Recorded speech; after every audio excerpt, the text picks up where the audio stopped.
Bom, pessoal, então vamos para a segunda parte da nossa situação. Vamos iniciar ela, temos alguns minutinhos ainda, mas vamos iniciar e aí na quarta-feira que vem a gente continua, tá? Então, estamos falando agora da parte da formação técnica, científica, né, da parte da pedagogia, da metodologia do esporte, né, que são os pontos fundamentais de desenvolvimento do conhecimento, né? Então, saber o item 1 sobre a diferenciação das manifestações do esporte, show de bola. Mas a gente tem que conhecer muito esse item agora. Esse item agora ele é fundamental para quem pretende trabalhar com escola de futsal, para quem pretende trabalhar como um verdadeiro pedagogo na preparação das aulas. Então, a divisão desse trabalho, ele começa com 3 itens que são fundamentais, né, pessoal?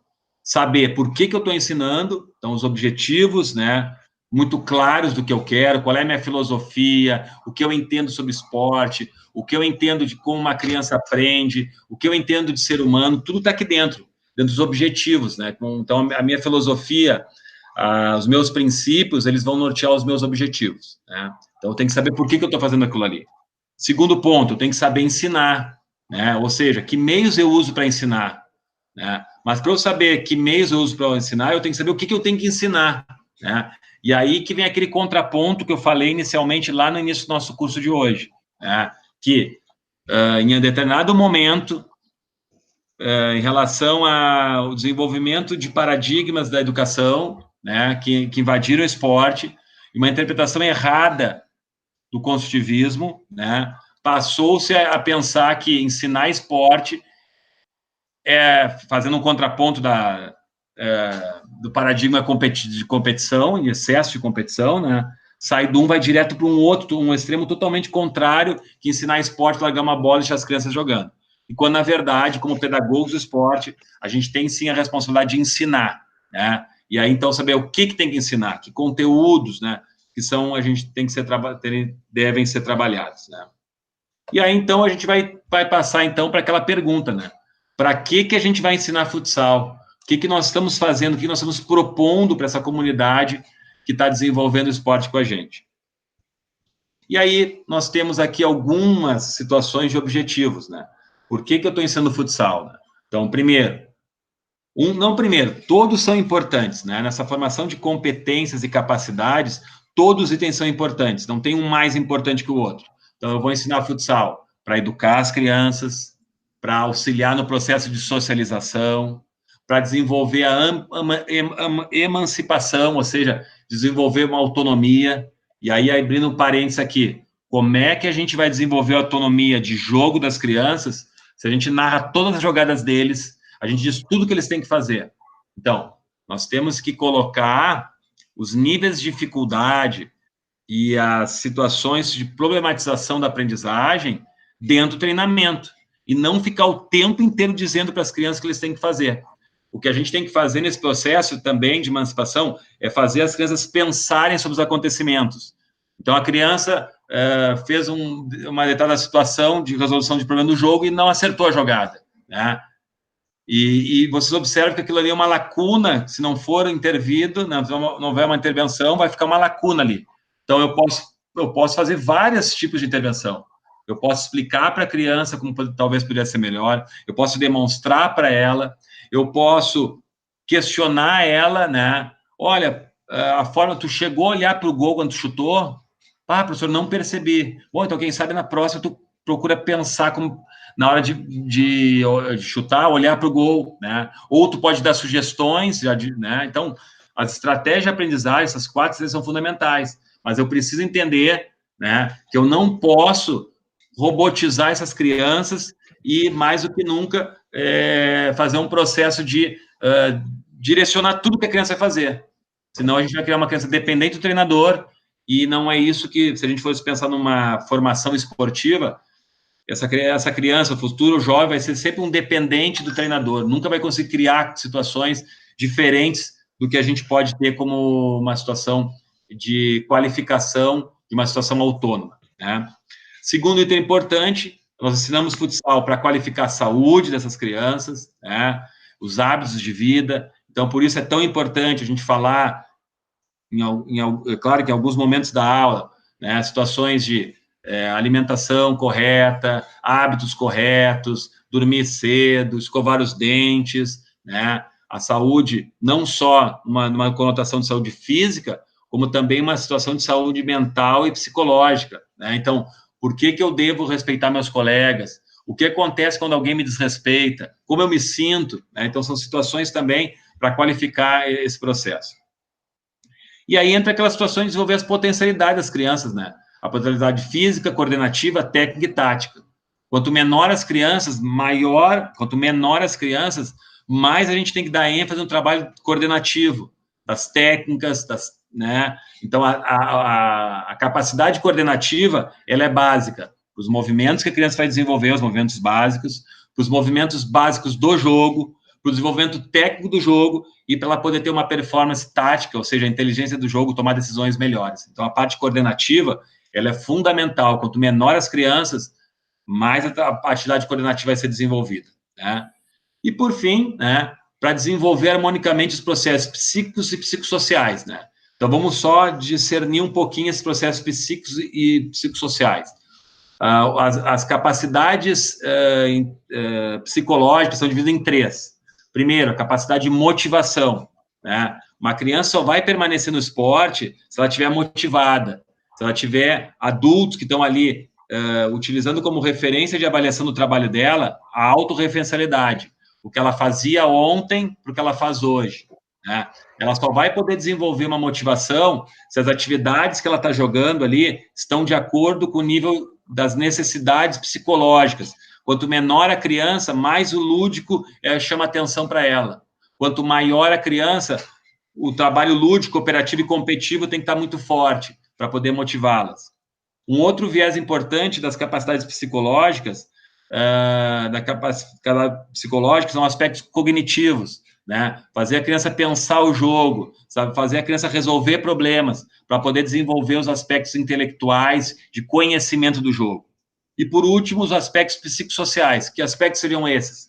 A psicologia do esporte vai abranger muito bem o autoconceito da criança, saber lidar com a agressividade, saber lidar com os pensamentos, né? Então, saber lidar com a cognição em relação a pensamentos. Se uma criança tiver uma família ou professor que disser para ela que o valor dela está diretamente ligado com os resultados dos jogos, ela vai associar que sempre que o time perder, o valor dela é desvalorizado. Então, ela vai, quando ela começar a perceber que ela está com chance de perder o jogo, que o pai está lá se escabelando na arquibancada, reclamando dela, o professor fazendo a mesma situação, ela vai achar algum meio para poder sair desse jogo. Ou vai dizer que se machucou, ou está com dor de barriga, ou está com dor de cabeça, né? Então, os aspectos psicossociais são tão importantes quanto os aspectos de desenvolvimento motor. Em suma, o grande objetivo da escola esportiva é para que a criança possa viver melhor, né? Quem usa essa frase é o professor Wilton Carlos Santana, né, da Universidade de Londrina, que é um doutor em pedagogia do esporte, que é uma referência fundamental. Se vocês querem evoluir na aprendizagem, ou querem avançar nesse nível de conhecimento, qualquer uma das obras, ele deve ter umas 4 ou 5 obras, do professor Wilton Carlos Santana, todas valem muito a pena. Todas. Muito do nosso trabalho do Bola na Rede está referenciado em Wilton Carlos Santana. Então, Daniel, mas eu quero evoluir cada vez mais o meu conhecimento. Vocês têm que ter as obras do Wilton Carlos Santana, tá ok? Pessoal, em relação a essa parte do ensinar, tá? Eu vou usar algum item agora, vou chamar a atenção para a gente interagir um pouquinho, e aí vamos tentar trazer alguns exemplos disso, tá? Então, assim, sempre lembrando que não tem resposta certa nem errada, mas sim uma percepção dos acontecimentos que vocês vivenciaram, tá? Então, vou pedir para o professor Igor, que é o nosso estreante hoje, Igor. Então, Igor, eu gostaria que tu pudesse, se tu tivesse que fazer uma programação de aula, ok? E tu tivesse que colocar algum componente para poder desenvolver alguma atividade que pudesse qualificar a saúde dos seus alunos, que estratégia tu utilizaria para poder colocar no teu plano de aula em relação a pensar assim, bom, eu quero melhorar a saúde deles, alguma conduta de saúde? O que tu poderia pensar para colocar no teu plano de aula nesse item, por favor? Na questão da prática, né? Na atividade prática, é isso? Na prática, na vida, o teu objetivo seria qualificar a saúde dessa criança, tá? Saúde pode ser psicológica, pode ser mental, pode ser ter um hábito de saúde melhor, Então, usando essa conotação, olha, Igor, hoje tu vai programar uma aula e dentro dessa aula, um dos itens, tu vai criar uma estratégia para qualificar a saúde dessa criança, né? Ou para dentro da aula mesmo, ou que ela levasse para fora da aula para qualificar a vida dela em relação à saúde. Que estratégia tu utilizaria, professor Igor?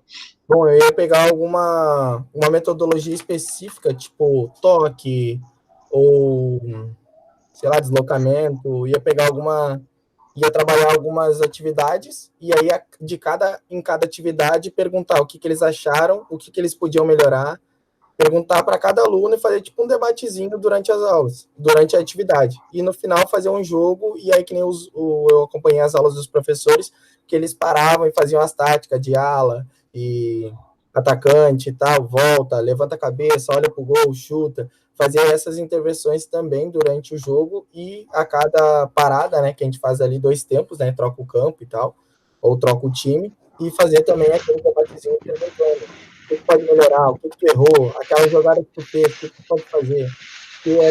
Eu acho que é bem o que a gente trabalha ali, né?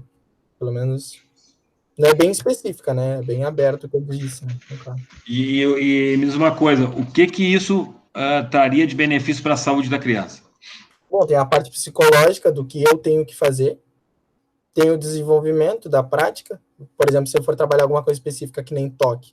Acho que o professor, não é o Marcelo, acho que é o Max, né? Que trabalhou uma atividade, a primeira vez que eu fui, ele trabalhou uma atividade com bambolê e toque. E tem o deslocamento da bola, dar o toque para o parceiro, olhar para onde a dupla tá, para a gente poder tocar a bola. Então, eu acho que essas atividades assim, que pega alguma coisa específica, né? Acho que Na verdade, assim, Igor, eu vou te pedir que se tu tiver acesso à obra Iniciação Esportiva Universal do Greco e do Benda, tá? Acho que vai ser bem legal. Tu não trabalhou com essa obra na faculdade, na cadeira de Pedagogia do Esporte, Pedagogia do Futsal, não?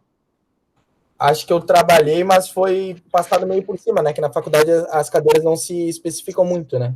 Durante O que eu quero dizer, Igor? Eu vou te trazer uma referência positiva sobre o que tu falou e uma orientação em relação à pergunta, tá? Então, a orientação é a seguinte: no teu discurso, e isso é normal, até porque tu está começando, a área das capacidades físicas, de saúde, está diretamente ligada à área de desenvolvimento físico, dos desenvolvimentos motores, coordenativos e as capacidades mistas. Tá? Então, eu vejo teu discurso, todas as suas colocações, algumas coisas meio misturadas, mas isso é normal, tá? Não é nada negativo.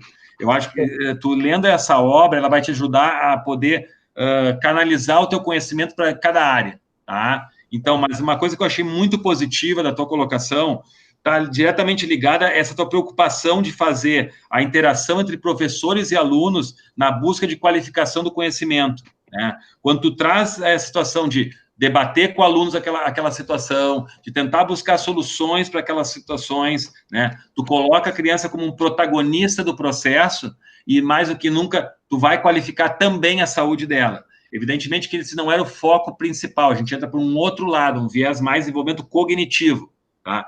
A área da saúde está ligado a hábitos de vida. Então, por exemplo, comer mais frutas e verduras seria um exemplo, né? Outro exemplo importante, olha, pessoal, final de semana, vocês passam sábado e domingo em casa vendo televisão, puxa, vamos para um parque, jogar bola com o pai, vamos para a pracinha jogar.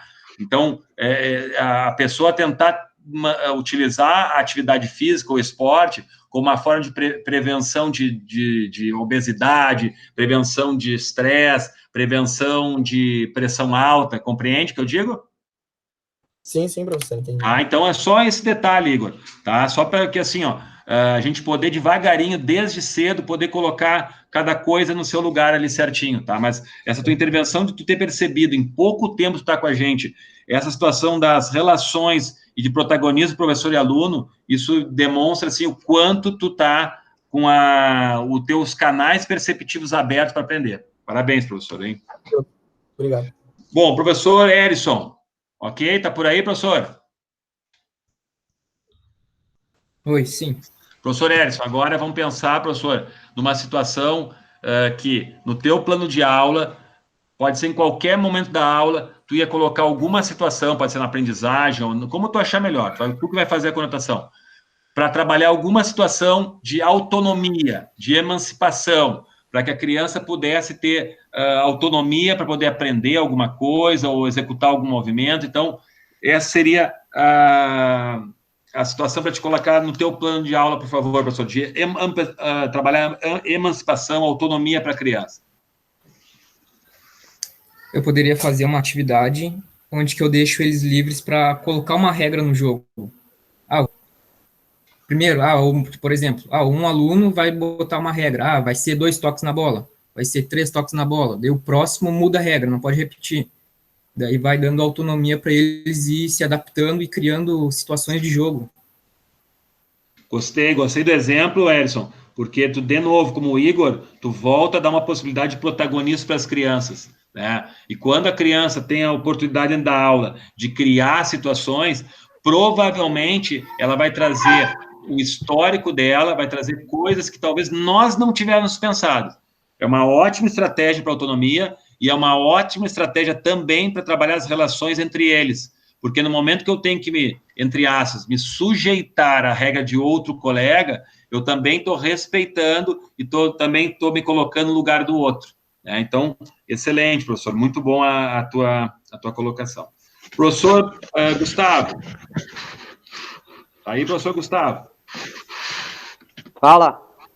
Gustavo, vamos lá, professor. Agora, no teu plano de aula, tu vai focar fundamentalmente em colocar alguma atividade, que a tua estratégia é trabalhar a coordenação das crianças, que essa seja uma coordenação ampla de movimentos, que o nosso intuito é que essa coordenação possa futuramente qualificar as ações técnicas e táticas das crianças. Por favor, professor. Tá bom. Eu acho que desde já da parte do aquecimento, né, desde a parte que a gente faz atividade lúdica, procurar colocar atividades que tenham a ver com situações que acontecem no jogo já, né, como um pega-pega, né, com bola, né, e dentro desse pega-pega com bola, ir colocando ainda mais alguns obstáculos, como, de repente, os professores também servirem, né, além de ter que fugir de um aluno, também os professores entrarem como mais um obstáculo para eles, né? Trabalharem mais essa parte da coordenação. Acredito que... E depois para o treinamento também, né? Isso já... Desculpe, pode completar, desculpe. Não, eu já estava finalizando mesmo, mas é só para... Isso eu estou falando iniciar já na parte do aquecimento, né? E depois levar isso para o treinamento também, né? Perfeito. E com a fala do Gustavo, a gente vai utilizar, então, as atividades lúdicas, que tem o correr, que tem o saltar, que tem o gatinhar, o rolar, porque quando eu estou fugindo de alguém, eu estou fazendo vários movimentos, né?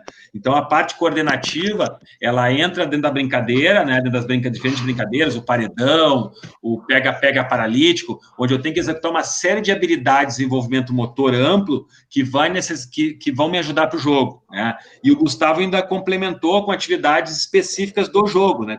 Juntou as duas coisas, que é uma alternativa muito interessante. Eu só queria também colocar uma situação que também podemos botar, pessoal. Lembrem que a gente pode utilizar as habilidades motoras específicas, né? Então, aquelas atividades que a gente coloca, né, dentro da aula. Saltar no bambolê e finalizar no gol com alguém marcando aquela criança, né? Como a gente faz. Então, saltou lá no bambolê, lá como se fosse tipo uma amarelinha, larga a bola, o outro já sai marcando. Então, utilizando a ideia do Gustavo, de usar o lúdico com o jogo, mas junto também colocando as habilidades motoras específicas. Então, eu posso fazer, pessoal, tem uma bola no meio do campo e tem 3 aquelas goleirinhas para passar por baixo.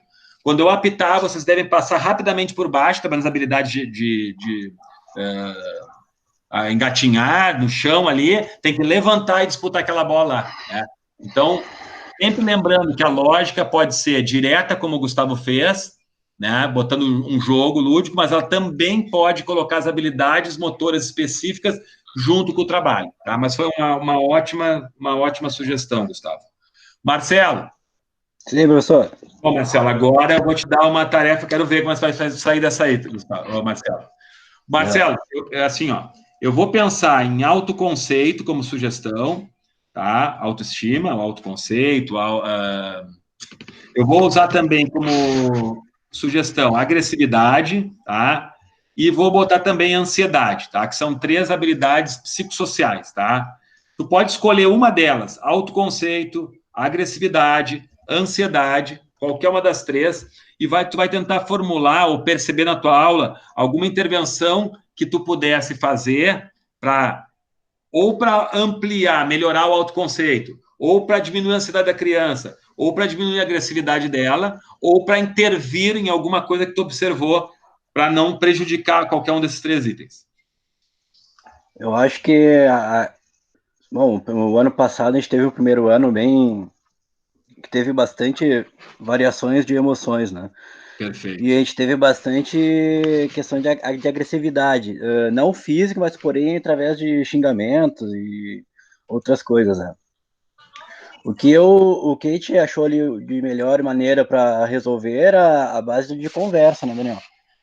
Sempre antes da aula, ou quando já acontecia no final de uma aula, a gente retomava na aula seguinte, colocava as regras da aula, da escolinha, e sempre reforçando esse autocontrole, né? O controle de não ser agressivo com o colega, independente do que aconteça, chamar o professor para resolver e manter a educação. Uma outra também que era... Qual era o terceiro item? Eu esqueci agora. Ansiedade. A ansiedade, né? A gente toca também muito da criança ter o medo de errar, né? Ficar ansiosa que vai chutar uma bola, vai errar o gol sem goleiro, vai errar um passe, né? E aí eu acho que eu uso muito isso, é sempre a tentativa e o erro. Errou, vamos de novo, vamos tentar de novo. Errou mais uma vez, vamos de novo. Ó, acertou. Tu errou aquela hora, o que tu acha que tu errou? O que tu fez? Vamos observar, o que a gente tá fazendo errado, né? Sempre tentando motivar ela ao máximo, né? Acho que é por aí, Daniel. Acho que está muito bom, muito bem colocado.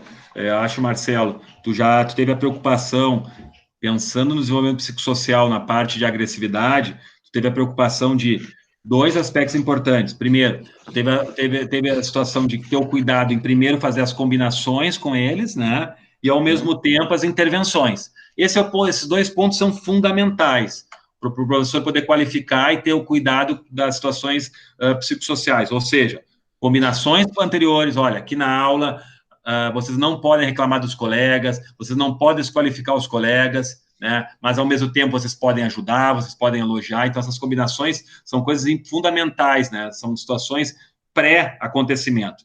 E quando o acontecimento ocorre, né, quando a situação de agressividade ocorre, o ponto fundamental tu acabou de dizer, tu parou a aula, interviu, conversou, reforçou as combinações, né, chamou a atenção das crianças, né? Quantas vezes a gente assiste aulas esportivas, né, em que a agressividade faz parte da aula e os professores dão pouca atenção a isso, ou dizem, é assim mesmo, eles brigam porque eles são pequenos. Não. A agressividade está dentro da aula de uma aula de crianças de 6, 7, 8 anos, isso é chovendo molhado. Agora, como eu vou intervir nesse processo para qualificar isso, é o que faz a diferença. E tu colocaste muito bem, tá? Eu colocaria como sugestão na parte de agressividade, pessoal, mais um item só para reforçar. Nós temos que deixar claro para os nossos alunos, né, o que seriam condutas de agressividade, né, e condutas que a gente vai chamar de assertividade. Ou seja, eu disputar uma bola firme contra o adversário, visando só a bola, e eu bati na bola e o colega caiu, isso é uma situação de assertividade, uma situação de competição. Agora, ao contrário, a criança está protegendo a bola, o outro está por trás, não tem como ele tocar na bola se ele não der um pontapé no cara. O cara vai dar um pontapé no cara, e aí ele chega para ti e diz, não, professor, eu só queria pegar a bola. Bom, tu queria pegar a bola, mas tu colocou teu colega em risco, tu teve um comportamento agressivo com o teu colega, porque tu não tinha como chegar na bola da posição que tu estava. Se tu queria ir atrás do cara, tem que ir para frente dele, ou tentar antecipar, ou botar o pé entre as pernas dele para tocar na bola. Então, um dos itens do processo psicossocial é a agressividade. E as crianças são agressivas porque, muitas vezes, porque elas são estimuladas a ser agressivas ou porque não está claro para as crianças o que é ser agressivo e o que é ser assertivo. Né? Então, eu queria reforçar isso para também contribuir com uma excelente colocação do Marcelo, tá? Bom, pessoal, então nós estamos finalizando, então, o nosso primeiro encontro, né, nesse processo de quarentena, para a gente conseguir manter vivo, assim, os nossos conhecimentos, as nossas trocas. Eu fiquei muito satisfeito pelas as intervenções de vocês. A minha ideia é que esses nossos encontros possam ser, assim, interativos, falados, né, que a gente possa trazer as problemáticas que a gente encontra no nosso cotidiano, trazer para o nosso dia a dia, para que a gente possa juntar teoria e prática, praxes, né, poder qualificar mais as nossas praxes, tá? Então, a gente vai parar, então, eu vou deixar anotado aqui no slide número 9, né, número 9, e na quarta-feira que vem, pessoal, a gente continua a partir daí, né, e que a gente possa devagarinho, quem sabe, deixa eu fechar aqui, galera. E quem sabe a gente possa cada vez mais qualificar, né? E deixo aberto, se vocês quiserem trazer também sugestões, outros temas ali, a gente possa ir debatendo, tá? Eu vou ver se eu consigo encontrar, pessoal, o texto do Manuel Tubino ali, para enviar para vocês. Eu acho que vale a pena, assim como recurso de conhecimento sobre esporte, sobre a evolução do esporte, acho que é um conhecimento bem interessante. Tá bem, professores? Certo, professor. Tranquilo? Certo, Daniel. Então tá bom, certo. Pessoal, desejo para vocês aí uma boa semana, né? Que vocês possam manter a saúde, vocês dentro de casa, as famílias de vocês também, né? E que vamos torcer aí, quem sabe a gente logo possa estar junto de novo com os nossos alunos, tá bem? Isso aí. Boa semana aí para todo mundo. Valeu. Se cuidem e não escute o presidente. Valeu. Falou, Luizada. Até mais. Falou, tchau. Até mais.